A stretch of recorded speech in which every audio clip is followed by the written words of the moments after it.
Dahil tayong mga babae, kanya-kanya tayong recipe ng lumpia. So ako, may carrot ako dito, isang carrot, 3 patatas. Ito kinchay, sibuyas, bawang, pinaghalo-halo ko na isang gawaan na lang. Tapos, may paminta na rin dyan. At, ito isda. Actually, galing na yan sa can. Galing siya kay Unipack. Unipack, baka naman. Tapos, lalagyan natin ng konting asin. Asin, okay, iodized salt.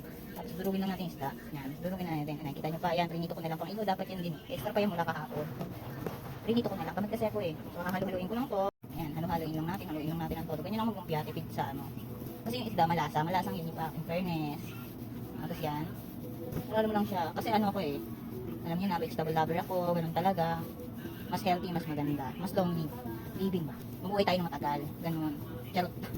Ewan ko, basta mas gusto ko gulay kaysa sa karne. In fact, meron pa nga akong, tada! Ayan, adobong kangkong. So, halo-halo lang natin yan.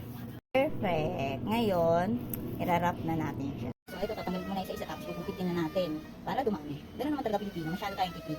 Kahit konti pinapadami natin. Magaling tayo dyan eh, Pinoy tayo.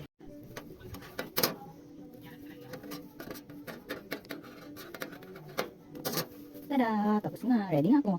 Ayan na siya, ready na siya. Namarinate na siya ng matagal dyan. Tapos eto naman yung cheese. Sinuhuli ko talaga to kasi mabilis siyang lumambot. Kaya dapat huhulin nyo lagi yung cheese. So, igagagad lang natin siya dyan. So, kakayurin natin siya dyan. Ayan.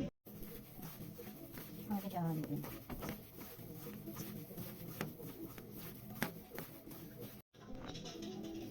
Ilan tayong konti. Ang legs talaga yung isa ko. Sanay ako sa ganyan.